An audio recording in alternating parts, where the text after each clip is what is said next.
Abacus Data just dropped a very interesting poll.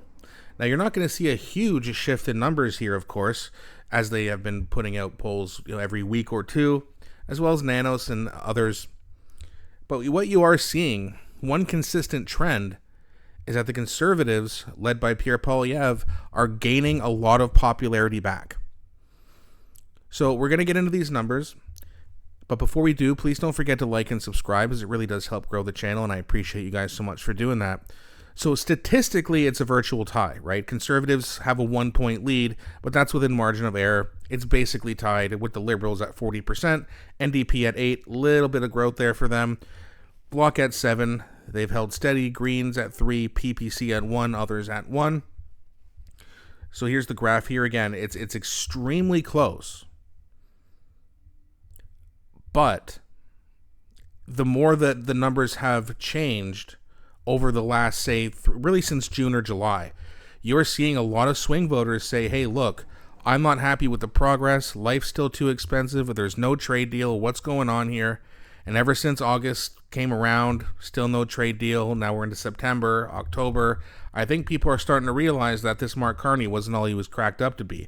And that maybe, just maybe, the mainstream media and all their glazing over Carney was a flat-out lie, which people like me have been trying to tell you for a long time. But either way, what you're starting to see is buyer's remorse.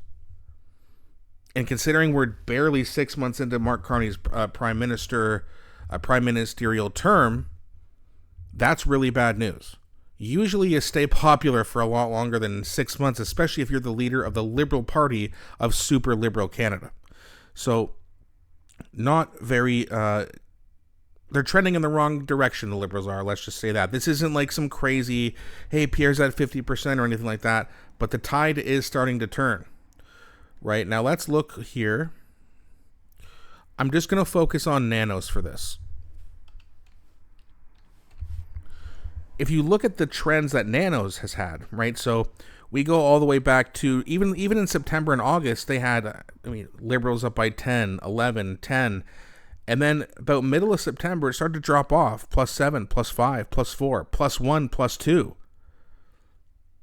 So as soon as October's come around, it's the numbers are tightening up a lot. They also show the NDP taking back some support as well. Although they do have both parties under 40%, it's very interesting to see the political dynamic start to change back in favor of Pierre Poilievre already.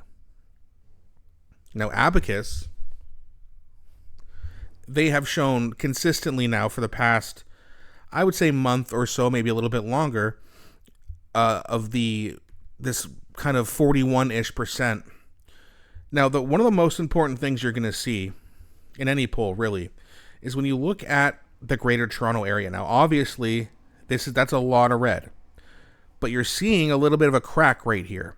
And then you see other ridings. I'm not sure what these ridings' names are, but they're basically pink. They're not even red. Downtown Toronto, yeah, good luck. It's going to be very hard for Pierre to get those seats. Carney would have to almost be as bad as Trudeau or something. So, I guess we'll have to see.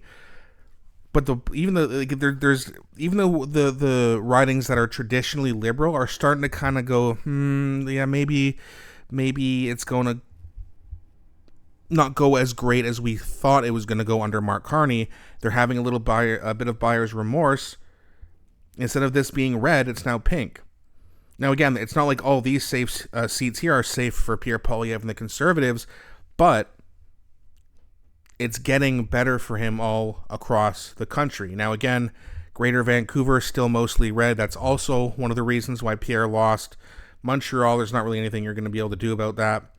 But if you can crack the wall in Greater Toronto and crack the wall in the Greater Vancouver area, now we're cooking. Now, under this projection, it actually shows the Conservatives winning with 158 seats to the Liberals 150, Bloc 30, NDP 3. So they would actually lose 4 seats in this model, and the Greens would gain 1, +1 for a Conservative minority, which, of course, we don't just want a minority. We need a majority for Pierre Poilievre so we can actually get things done and not be blocked by these other parties who could vote against him. In order for a bill to be passed, you need 172 votes. And if you don't have 172 seats in your party, it's difficult to get those extra votes because they're going to have to come from somewhere, whether it's the NDP or the Bloc. They're going to have to vote with you, which means they can kind of hold you hostage. And the Bloc could say, okay, Pierre, we'll vote with you on whatever bill, but we want this for Quebec. You don't really want Pierre to be in that situation. You want him to be able to pass bills with his team so that we can actually get things done. But either way, what we're seeing here is buyer's remorse. We are seeing, Pierre Poilievre maintain his support. He never really lost that much of it after the election.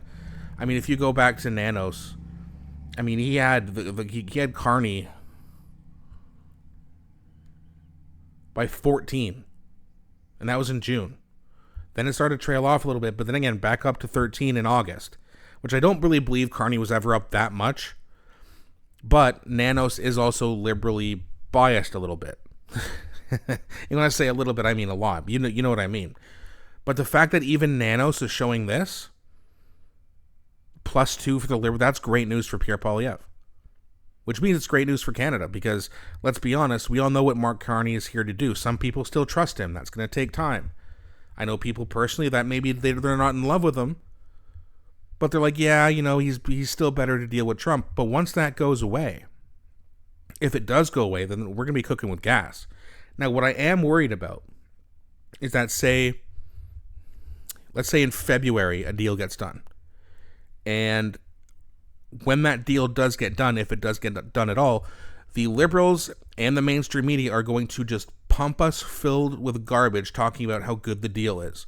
Now, if it actually ends up being good, then fair enough, I'll admit that I was wrong. But they're going to tell us the deal's good, whether it's good or not.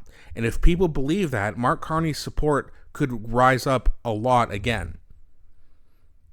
Oh, he's the Trump slayer. Only Carney could do that. And a lot of swing voters will unfortunately believe it, whether it's true or not. It most likely will not be true. We will probably get a pretty crappy deal with tariffs still intact. But if the low IQ political voters, if they believe it, if there's people who don't pay attention that much, but they believe in this, go, okay, Carney seems to be fine, you could see Carney's numbers shoot up again.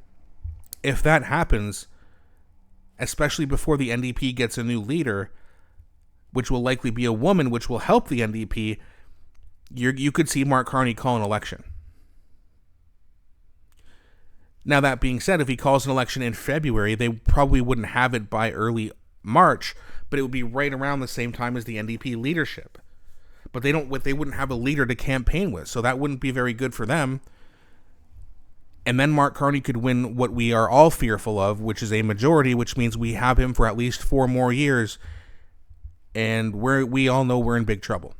The problem is the swing voters and the Liberals wouldn't think that, and they might give this guy a majority. That is horrible.